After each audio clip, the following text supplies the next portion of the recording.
now for something completely different.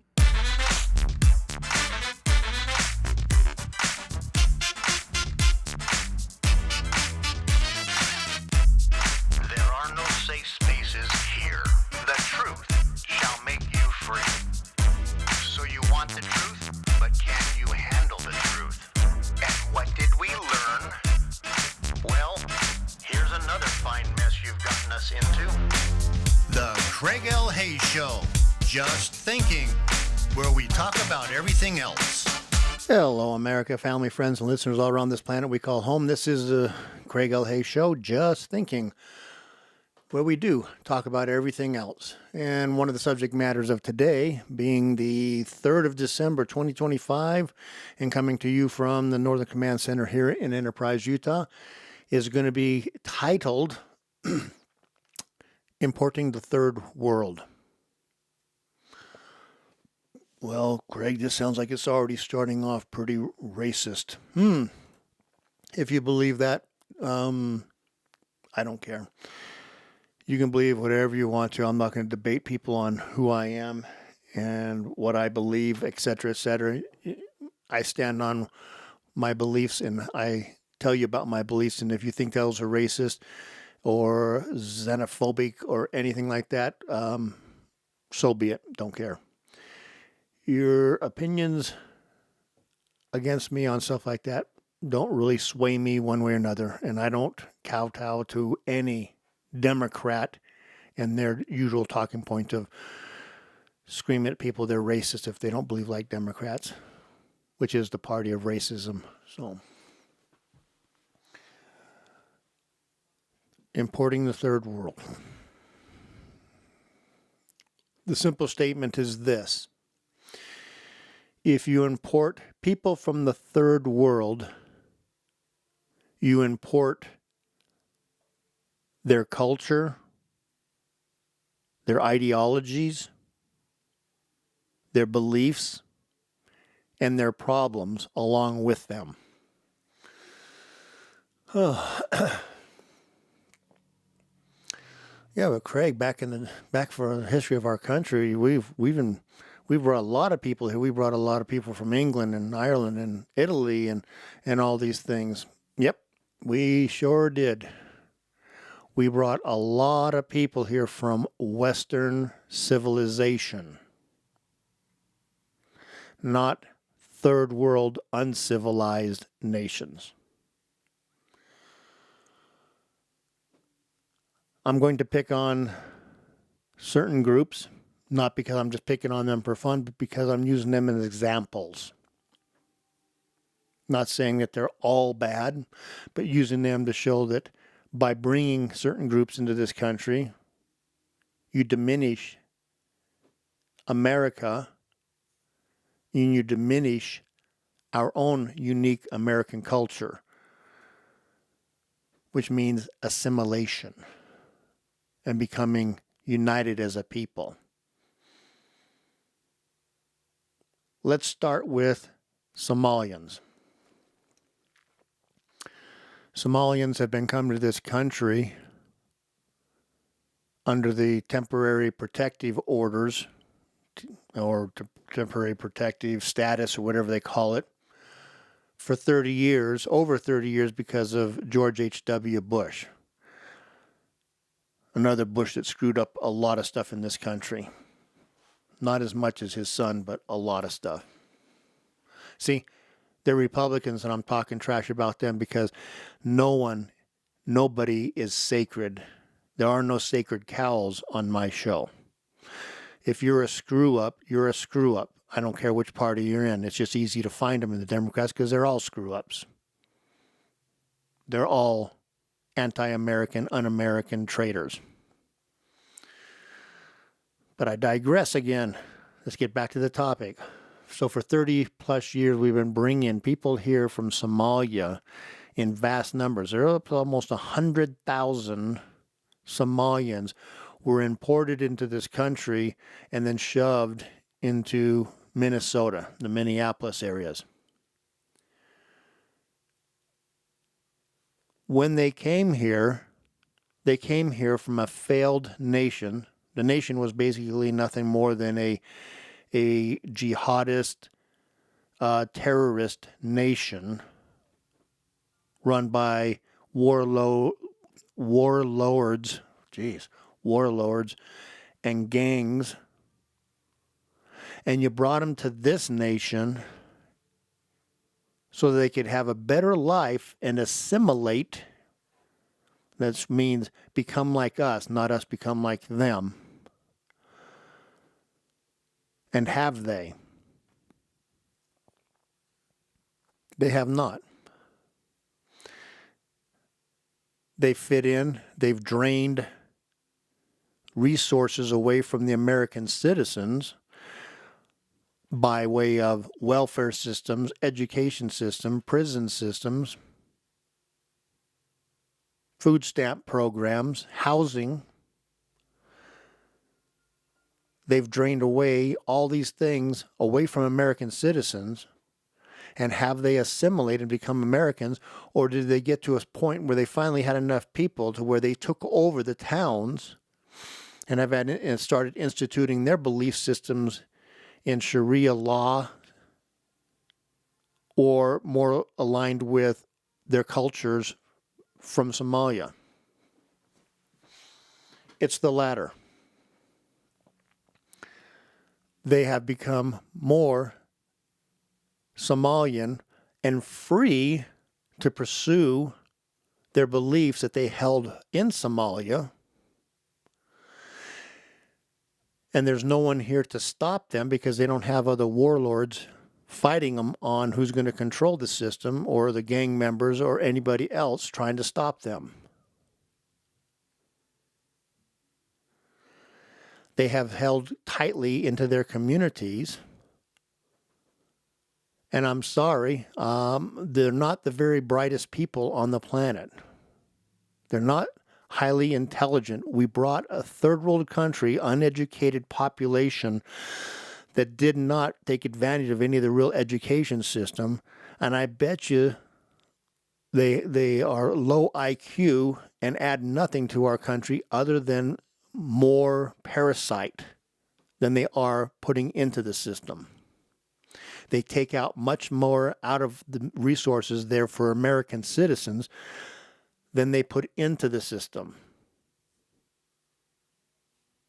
Are you tired of it? I am. And then they get to the point where, and here's the insidious part of what's going on there. You have idiots like Tim Walz, the governor, who is taking just fondles them and just he loves the Somalian people so much. And it's because of this. It's because of this. The Democrat Party loves Somalians more than they love American citizens for a simple reason.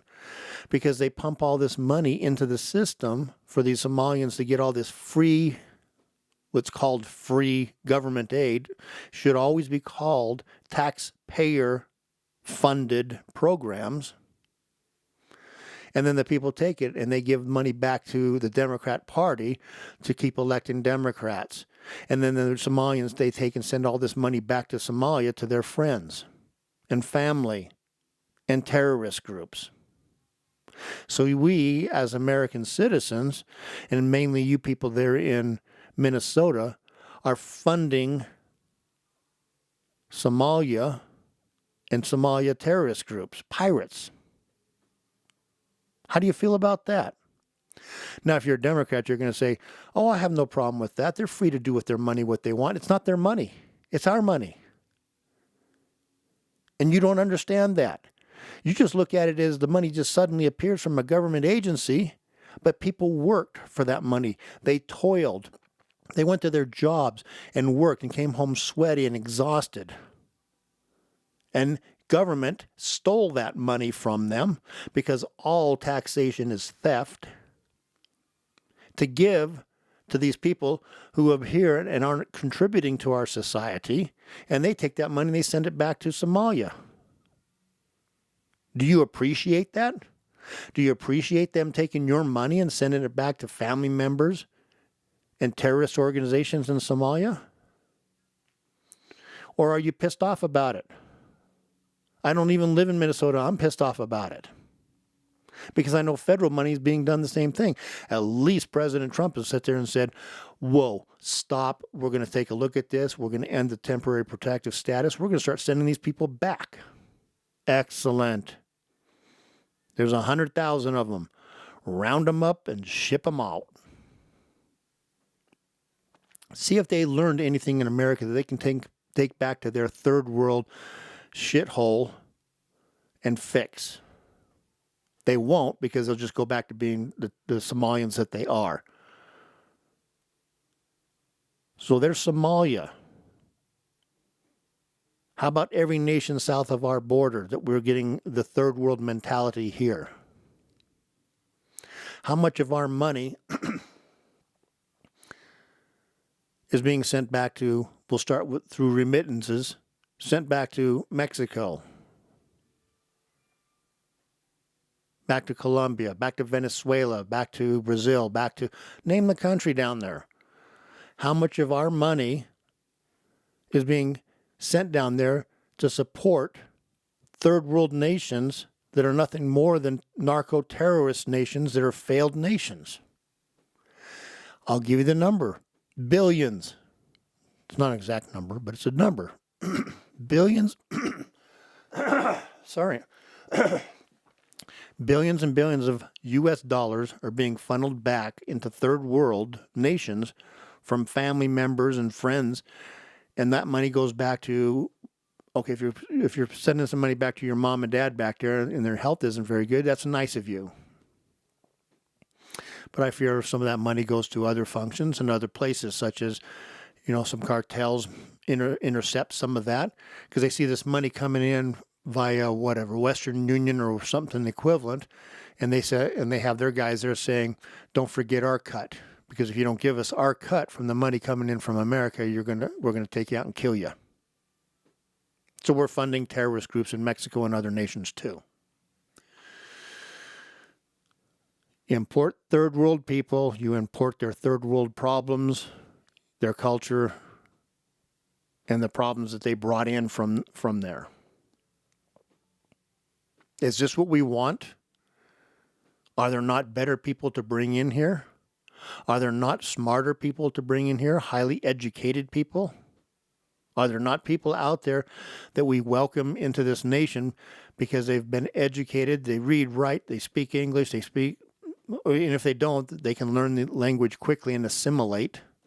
Just like all these people that came here from Ireland, that came here from Scotland, that came here from Germany, that came here from Italy, France.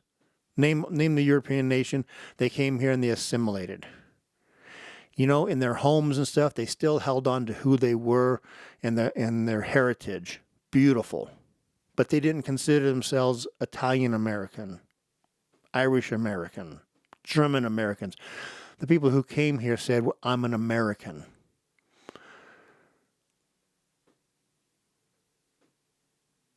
There's a big difference.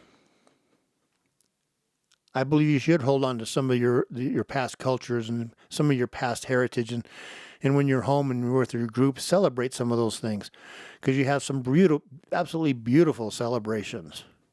Look what we got from the Irish, St. Patrick's Day. We celebrate that as a nation. It's just a crazy one where basically everyone becomes Irish on that day, gets drunk and fights and does whatever. Beautiful. Irish people, love you. Absolutely love you. Part of my heritage too, more English and Scottish, but I got some Irish there too. Love the Irish people.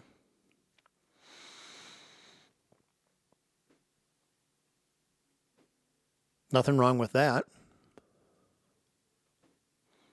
We assimilate a lot of different people's things into our U.S. culture. We assimilate all kinds of things. Look what we do on the 5th of May. We've allowed not to have a day off or anything like that, but we have a day called Cinco de Mayo, which is the 5th of May, and they made that holiday up. The beer companies made that up just to sell more beer on a day. And the people go, oh, happy Cinco de Mayo, and they go get some drunk. Why does it always revolve around going and drinking beer and getting drunk? St. Patrick's Day, green beer, Cinco de Mayo, Coronas. What about German? Do we have any German holidays? Do we have German beer and like Lowenbrau or Heineken's or anything like that?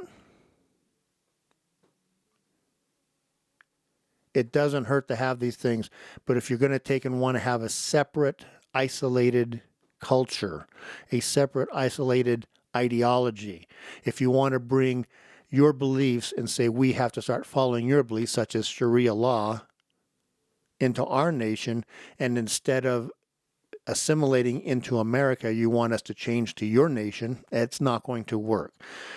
And that's what we have to start making sure we stop, and sending people back home that refuse to assimilate and aren't supposed to be here. We have 10 years worth of people on the books trying to come here legally from all over the world. The people who follow the rules, follow all of the required laws and such, we want you to take and put in to come here. And if we find you that you have something of value, we want you to come here. Welcome to America. Become American. Celebrate your own cultures. Celebrate your own heritages.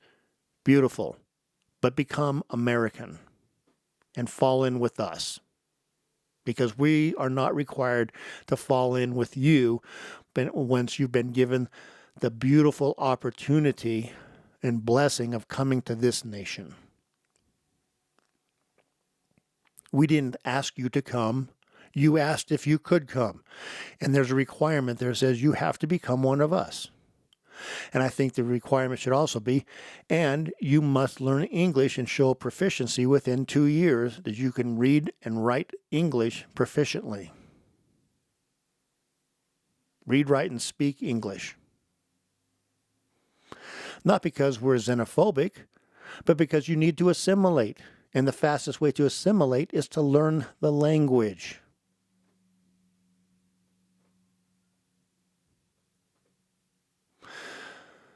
Let's look at some other third world nations. Well, most of the Middle East. I don't care if you do have a military, if you have lots of wealth, but the entire Middle East, including Saudi Arabia, and those are third world nations. Some of them wealthy as hell, some of them poor. Syria, Lebanon, poor. Egypt, poor. All along the Mediterranean, the North African Mediterranean coast, Morocco, all those, Libya, they all could be wealthy, but they're not. They're third world nations. What do they have that we would want to bring to our nation in any way, shape, or form? I can't think of anything. I can't think of anything they have that we would say, ooh, that will make America better.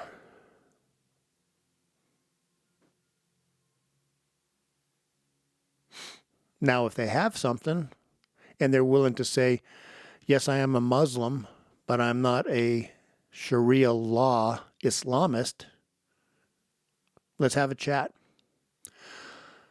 If you have some kind of high education, if you have high skills, if you have something that's of value that we actually need, or some businesses are requiring that we need, or from India or anything like that, let's have a chat.